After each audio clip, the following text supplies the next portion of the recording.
வெற்றிப்ப நேருக்கு வணக்கம். இன்று நம்முடன் ஐயா ரவீந்திரன் சாமி இணைஞ்சிருக்காரு. வணக்கம் சார். வணக்கம் சார். இந்த சனிக்கிழமை பெரிய ஒரு துயர சம்பவம்.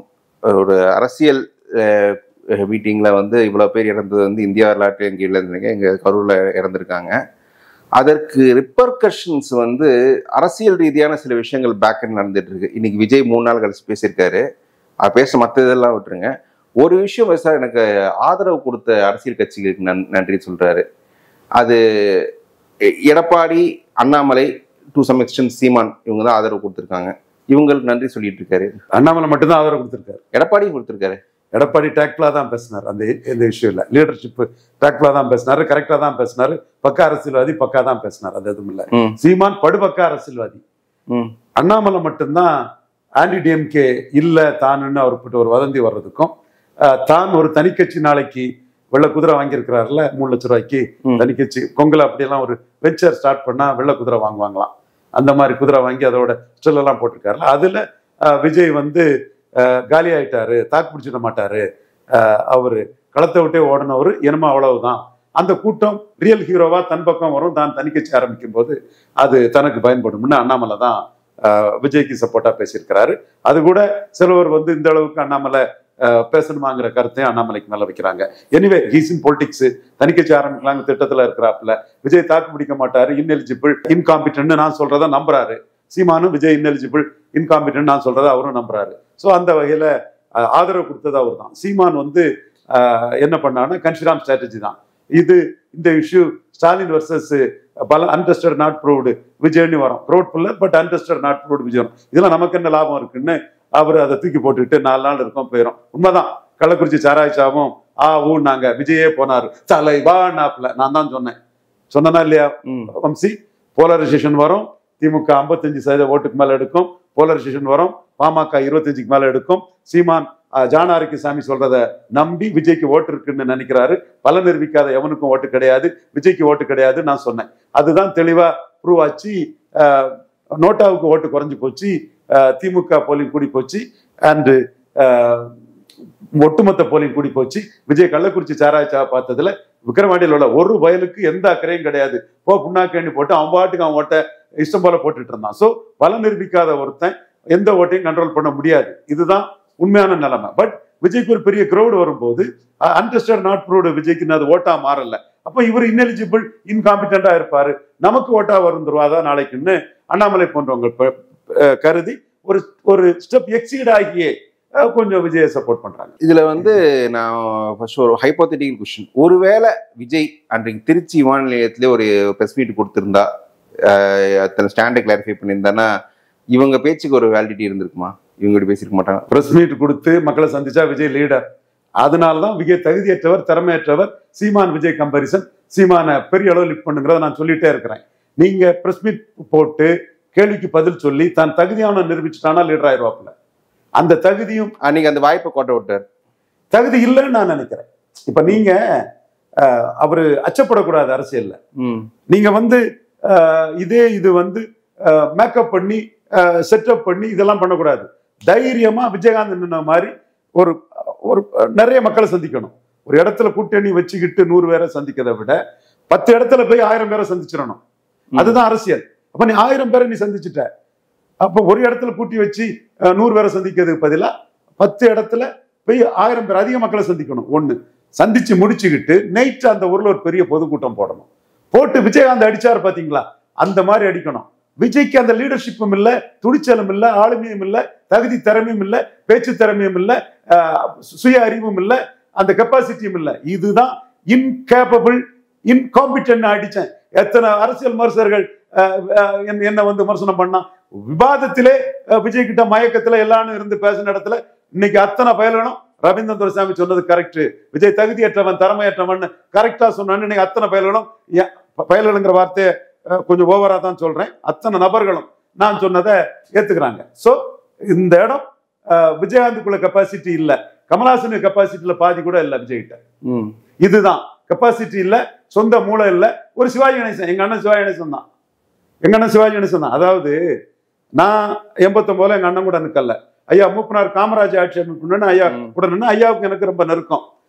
எந்த அளவுக்கு நெருக்கம்னா ஐயா கூட நான் உட்கார்ந்து பேசிட்டு இருப்பேன். ஐயாவை வச்சு கோடிக்கணக்கான சம்பாதிச்ச தனுஷ்கோடி ஆயத்தன், பீட்டர் அல்போன்ஸ், பீட்டர் அல்போன்ஸ் இவர்கள் எல்லாம் வந்து கை கட்டிட்டு நிற்பாங்க. நான் ஐயா கூட இருந்து பேசிட்டு இருப்பேன். அந்த அளவுக்கு எனக்கு ஒரு முக்கியத்துவம் தருவார். அப்போ அவர் சொல்ல, ரவீந்திரன் நீ என்கிட்ட எதை எதிர்பார்க்காம வர, நான் வந்து இந்திரா காந்தியும் கருணாநிதியும் எடுத்து காமராஜ் கூட நின்னுங்கிற அந்த ஒரு கிராட்டிடியூட் நீ வர. அவன்லாம் அப்படி இல்லப்பா, அவனுக்கு பல இது இருக்கு, நீயும் அவனும் ஒண்ணும் இல்லை. ஒன்னு நான் உட்காந்து வச்சு பேசியிருக்கோம்னா அன்னைக்கு எனக்கும் அவருக்கும் நிறைய ஏஜ் டிஃபரன்ஸ். அன்னைக்கு எனக்கு 30 வயசு உள்ள காலகட்டங்கள்ல அப்படி பேசுவாரு. இவங்க எல்லாம் கை கட்டிட்டு நிற்பாங்க. அந்த இதுல நான் மூப்பனார் சிஎம்னு நான் காமராஜ் ஆட்சிகளை நின்றுட்டேன். ஒரு மோசஸ் தான் ஜெயித்தாரு. என் கூட ஜோசப் ரவி வல்டாரிஸ்ன்னு ரொம்ப நெருக்கமான பையன், பிஜே ரவி சர்மா, அந்த பையன் வந்து நண்பர். நானும் அவனு தான் எல்லாமே நிற்போம். அவன் சிவாஜி கூட நின்றுட்டான். நின்றுட்டு சிவாஜியை போய் பார்க்குறான் இங்க அன்னை இல்லத்திலும் பார்த்ததும் அவன் நானும் சிவாஜி ஜெயிக்கணும்னு என்ன பண்ணவன் தான் தனிப்பட்ட முறையில். அப்போ அவங்க அண்ணே நீங்க நார்வேல நின்னுங்க அண்ணே ஜெயிப்பீங்க என்ன. உடனே ஏன் பாப்பு சொன்னேன், நார்வேலன்னா போட்டுருவோம்னே நாங்க, நீங்க தஞ்சாவூர் அதெல்லாம் கிடையாதுங்க, ஓட்டு விழுந்துடும். உடனே சிவாஜி என்ன பண்ணோம்னா ஏன்பா ஓட்டு விழும், எப்படி ஓட்டு விழும், என்ன வீகம்னு கேட்டிருக்கணும் அந்த பையன்கிட்ட. அவன் ரொம்ப திறமையானவன். இவர் என்னோட புருவத்தை வகிச்சுக்கிட்டு, ராஜசேகரா தம்பி ஏதோ சொல்றான் கேளு. ராஜசேகரன் போனதும் ராஜசேகரன் வந்து நீ ஏன்பா பிரச்சனை பண்ற, நாங்க திருவாரூர்ல இருந்து ஜெயிப்போமே, திருவாரூர்ல நாங்க நிக்கணும்னு சொல்லிட்டு இருக்கேன், நீ ஏன் இங்க போய் நின்று குட்டையை குழப்பிட்டு இருக்கேன்னு இவன்ட்ட திட்டுறான் ஜோசப் வீட்ட. இவன் கொஞ்சம் இது பண்ணுவன், நார்வேல் தான் நல்ல தொகுதி அப்படின்னு அவன் சொல்லிட்டு வந்துடுறான். அப்போ சிவாஜிக்கு சொந்த மூளை வேணும். சொந்த மூளை இல்லாதவன் அரசியல் இன்னொரு சிவாஜி தான். சொந்தமா அவனுக்கு மூளை இல்லாதவன் அரசியல் இருந்தா சிவாஜி தான். சொல்லல. இப்போ ஒரு மயிலை மாங்குலையில சீமான் ஒரு கூட்டம் போடும்போது எம்ஜிஆர் ஊழல் பெருச்சாடி எங்கன்னு சிவாஜி அரசியல்ல பணம் சம்பாதிக்க வந்தவங்களன்னு சிவாஜி இன்னொரு ஆஸ்பெக்ட்ல நான் கரப்ட்ங்கிறத குழந்தை பேசினாப்புல. ஸோ அரசியல் தலைவரா சிவாஜி அந்த இடத்துக்குள்ள ஒன்றும் தெரியாது. அதே மாதிரி விஜயும் அரசியல் தலைவரா விஜய்க்கு சொந்தமா எதுவும் தெரியாது. ஜான் ஆரோக்கியசாமிங்கிற ஒரு குள்ளநெறி ஜாதி மதவெறியை நயவஞ்சங்கிட்ட மாட்டிக்கிட்டாப்புல. அவ்வளவுதான், ஒண்ணும் பண்ண முடியாது. திமுக அரசு வந்து இதுக்கு ரெஸ்பாண்ட் பண்ண விதம் வந்து விஜய் ஒருவேளை விஜய் இதுல பெருசா ஒரு ஸ்பேஸ் எடுத்துக்கூடாதுன்னு அவங்க மேல யோசனை வரக்கூடாது. ஸ்டாலின் மக்கள் தலைவரா நிற்கிறாரு, எல்லா தரப்பு மக்களுக்குமான தலைவரா இருக்காரு. எடப்பாடிக்கு ஓட்டு போடுறவனும் சீமானுக்கு ஓட்டு போடக்கூடியவனுக்கும் விஜய்க்கு ஓட்டு போடுவார்கள் என்று நம்பப்படக்கூடியவங்களுக்கும் தலைவரா நிற்கிறோம். அவன் யாருக்கும் ஓட்டு போடல. அந்த கூட்டத்துக்கும் நாம தலைவராகும்னு 1 மணிக்கு வந்து நின்னாரு ஸ்டாலின். எல்லாருமே ஸ்டாலின் நின்னது எக்ஸ்ட்ராடினரின்னு தான் சொல்றாங்க. அதே மாதிரி உதயநிதி ஸ்டாலினும் தன்னோட ப்ரோக்ராம கேன்சல் பண்ணிட்டு அங்க வந்து நின்னாரு. செந்தில் பாலாஜி களத்துக்குள்ள நின்னாரு. இதுல வேற ஒரு கூட்டம் செந்தில் பாலாஜிக்கு அங்க கலாட்டா பண்ணி விஜய் இதுல 10 வருஷம் செத்தா என்னையா எல்லாமும் இருக்கு. விஜய் ஓட்டு எடப்பாடியை பலகீனப்படுத்தக்கூடிய ஓட்டு. எடப்பாடியை சீமான் பலகீனப்படுத்தின மாதிரி மீண்டும் சீமான் பலகீனப்படுத்துறாரு. ஒரு அடி ஒரு செக்ஷன் கிட்ட. இன்னொரு செக்ஷன் விஜய் இன்கேபபிள் எலிஜிபிளா நிக்கலன்னா எடப்பாடிக்கு பாதிப்பு வராது. நின்னா அவர் வந்து எடப்பாடி பலகீனப்படுத்துவாரு. சோ ஆன்டி டிஎம்கே ஓட்டு திமுக எதிர்ப்போட்டதான் விஜய் பிரிப்பாரு. அதை போய் கலாட்டா பண்ணி அதுல போய் செந்தில் பாலாஜி பண்ண போறாரு. லாஜிக்கே இல்லை. அந்த இடத்துக்குள்ள அதான் நான் வந்து கள்ளக்குறிச்சி சாராய சபை மாதிரி தான் இதுவும் போகும். 4 நாள் பேசுவான், அது இதுன்னு ஊடகத்துக்கு வேற இது இல்லாதனால அதை பற்றி எதுவுமே இல்லை. தருமபுரி பஸ் எரிப்பு என்னத்தை பாதிச்சு, கன்னியாகுமரி டிஸ்ட்ரிக்ட் இந்திரா காந்தி பஸ் எரிப்பு என்னத்தை பாதிச்சு, அந்த இந்த அம்மையார் இந்த தம்பி ஒருத்தர் ஒரு லோக்கல் ஒரு லீடரா இருப்பாரு தம்பி கே நகர் தனசேகரன், அந்த தம்பி அவர் மேல குண்டாசெல்லாம் போட்டு அநியாயமா வளர்மதி பண்ணாங்க. அந்த இது அப்படி இருந்த முறை அங்க அதிமுகவுக்கு என்ன பாதிச்சிட்டு அந்த இது ஒரு ஸ்டாம்பீடு வந்து இலவசங்கள் ஏதோ கொடுக்கும்போது. ஸோ இதெல்லாம் யார் கண்ட்ரோல்லையும் இல்லாதது. Things are not deliberately made simply occurred. இதெல்லாம் யாரையும் குற்றம் சொல்ல முடியாது. யாருங்க 40 பேரை கொல்லதுக்கு சதி பண்ணுவா? விஜய் பண்ணுவாரா இல்ல செந்தில் பாலாஜி பண்ணுவாரா? விஜயும் பண்ண மாட்டாரு, செந்தில் பாலாஜியும் பண்ண மாட்டாரு. இதுல முட்டாள்தனமா ஜான் ஆரோக்கியசாமி செந்தில் பாலாஜிக்கு ஒரு பெரிய ஹீரோ இமேஜ் இருக்கனால விஜய் வர்சஸ் செந்தில் பாலாஜி கொண்டு நிறுத்திட்டான். இதுவும் ராங் ஸ்ட்ராட்டஜி. நீங்க ஸ்டாலினை கேட்டது correct strategy. Senthil Balaji versus Vijay நிறுத்துறது ராங் ஸ்ட்ராட்டஜி. செந்தில் பாலாஜியே என்ன பண்ணுவாரு? ஸ்டாலின் அபோவ்னு செந்தில் பாலாஜி வர்சஸ் எடப்பாடின்னு நிறுத்த பார்ப்பாரு. அது அப்படி இல்லை. செந்தில் பாலாஜி சப்பார்டினேட் தான், நம்பர் 1 ஆர்கனைசரா இருக்கலாம், பட் ஹீஸ் ஒன்லி சப்பார்டினேட். அப்ப நீ சப்பார்டினேட் வர்சஸ் விஜய்ன்னு நீங்க நிறுத்துறீங்க. இதுவும் உங்களுக்கு தப்பு. நீங்க மதியழகன் வெர்சஸ் செந்தில் பாலாஜி நிறுத்த முடிஞ்சுன்னா அது உங்களுக்கு லாபம். மதியழகன் உங்க மாவட்ட செயலாளர், அது இல்ல உங்களுக்கு. அப்போ எல்லாமே விஜய் துறை எல்லாம் 0-0ன்னு சொன்னா அப்ப நீங்க தான் என்ன அனிதா ராதாகிருஷ்ணன் வெர்சஸ் விஜய்னு தான் போய் நிற்கணும். இது ராங் ஸ்ட்ராட்டஜி. அது விஜய கொலை அடிச்சு சிவாஜி மாதிரி அரசியல் விவரம் தெரியாதவனை மயக்கி அவர்கிட்ட தப்பா அரசியல் பண்றதுல இன்னைக்கு விஜய் வந்து ஒரு லீடர்ஷிப்ல எக்ஸ்போஸ் ஆகி நிற்கிறாரு. சீமான்லாம் உடனே தர்மபுரியில இருந்து அந்த தர்மபுரி மீட்ல இத்தனைக்கும் விஜய் அடிக்கிறாரு. அந்த சனியனும் இந்த சனியனும் 2 சனியனும் சேர்த்துக்கிட்டு தச்சு போட்டுட்டு புதுசா 3வது சனியம் வந்திருக்குன்னு நீங்க எல்லாமே பெரியார் ஆளு, நீங்க எல்லாமே இலவசத்துக்கான ஆளு, நீங்க எல்லாம் திராவிடத்துக்கான ஆளு, நீங்க எல்லாம் எம்ஜிஆர் அண்ணா ஆளு, நான் தமிழ் அடையாளம் காமராஜி, சிங்காரவேலர், ரெட்டமலை சீனிவாசன், நான் தமிழ் அடையாளத்துக்கானவன்னு சீமான் அதுல அந்த இடத்துக்குள்ளேயும் அன்னைக்கும் இந்த ஆக்சிடென்ட் நடந்த பிறகு ஒரு அனுதாபத்தை முதல்ல பேசிட்டு அடிக்கத்தான் செய்தாரு, நொறுக்கத்தான் செய்தாரு.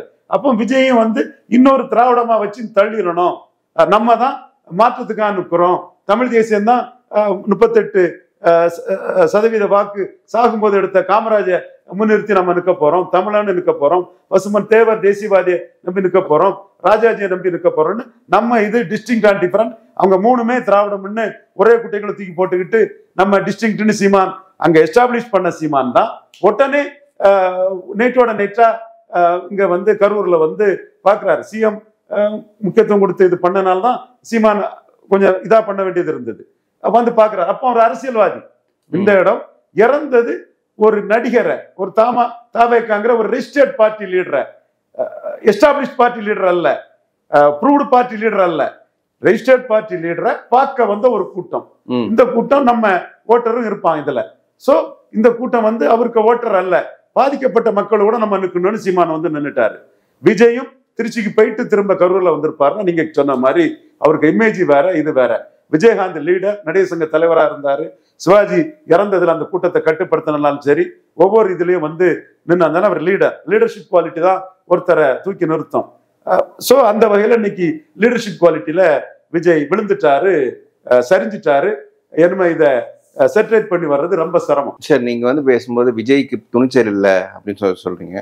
ஒருவேளை பயந்து போய், ஏன்னா இப்போ கட்சியை சேர்ந்த புசி ஆனந்த் மாதிரி நிர்வாகிகளாம் கைது செய்வார்கள் அப்படின்ற டாக்லாம் இருக்கு, அதனால இன்னைக்கு வீடியோ போட்டோமோ ஒரு பயத்துல விஜய் வந்து எடப்பாடி சிஎம் சொல்ல வாய்ப்பு இருக்கா? எந்த லாபமும் எடப்பாடிக்கும் கொடுக்காது, விஜய்க்கும் கொடுக்காது. உங்க கையில வராத ஓட்டை நீங்க டிரான்ஸ்பர் பண்ண முடியாது. விஜய் இன்னைக்கு 0% தான். இதுதான் இந்த 10 கோடி ரூபாய் விஜய் வாங்கிட்டு விஜய மண்டைய தலைய தப்பளம் போட்டு விஜய காலி பண்ணிட்டு இருக்காருல்ல ஜான் ஆரோக்கியசாமி சொல்றாங்க. திருச்சியில தங்கலான்னு சிலவர் சொன்னாங்களாம். இவர் தான் இல்ல திருச்சியில இருக்க கூடாது, அரெஸ்ட் பண்ணிடுவாங்கன்னு சென்னை கூட்டிட்டு வந்தது ஜான் ஆரோக்கியசாமிங்கிறாரு. அந்த ஜான் ஆரோக்கியசாமி தான் என்ஐஏ ரைடு வந்ததும் அடுத்த நாளே நான் சீமானை போய் பார்த்தேன். கொஞ்ச நாள் நான் பார்க்காம கூட இருந்தேன். ஆனா அடுத்த நாள் என்ஐஏ ரைடு வந்ததும் தம்பி கூட நம்ம போய் நின்று அடுத்த நாளே போய் நின்னேன். அவன் சாப்பிட்டு ரிப்போஸ் சொன்னாப்ல. ஓகே, சோ அப்போ ஜான் ஆரோக்கியசாமி எப்படிப்பட்டவருங்கிறது எல்லாருக்குமே தெரியும். அவர் தான் அச்சப்பட்டு ஒரு கோலத்தனமா வழி நடத்தி விஜய சென்னை கொண்டு வந்துட்டாருங்கிறாங்க. அல்லது விஜயே பேசிக்கலாம் கவாடான்னு எனக்கு தெரியல. விஜய்கிட்ட எனக்கு பெரிய பழக்கம் இல்லை, அதனால அதை பற்றி என்ன ஜட்ஜ் பண்ண முடியல. ஜான் ஆரோக்கியசாமி தெரியும், திருச்சியில தங்காண்டான்னு சென்னை கொண்டு வந்து விஜய காலி பண்ணது ஜான் ஆரோக்கியசாமி தான் சொல்றாங்க. ஒப்பார்ட்டு தெரியல பேசுறாங்க. பட் திருச்சியில நீங்க தங்கி இருக்கணும், லீடரா நின்று இருக்கணும். அதுதான் விஜயகாந்த். எங்க அண்ணன் ரஜினிகாந்த் தோத்து போன இடத்துல அடினா அடிக்கிறதுக்கும் வெட்டுனா வெட்டுறதுக்கும் குத்துனா குத்துறதுக்கும் உனக்கு ஆள் இருக்கும்போது எனக்கு ஏன்டா ஆள் இருக்க கூடாதுன்னு கேட்டு பத்தாத்துல இருந்து நின்னார் பாருங்க விஜயகாந்த். அந்த இடத்துலதான் விஜயகாந்த் லீடர் ஆனார். சரி சார், இவ்வளவுதான் வந்து எங்க கேள்விக்கு பதில் சொன்ன ரொம்ப நன்றி சார். Thank you sir. நன்றி வம்சி.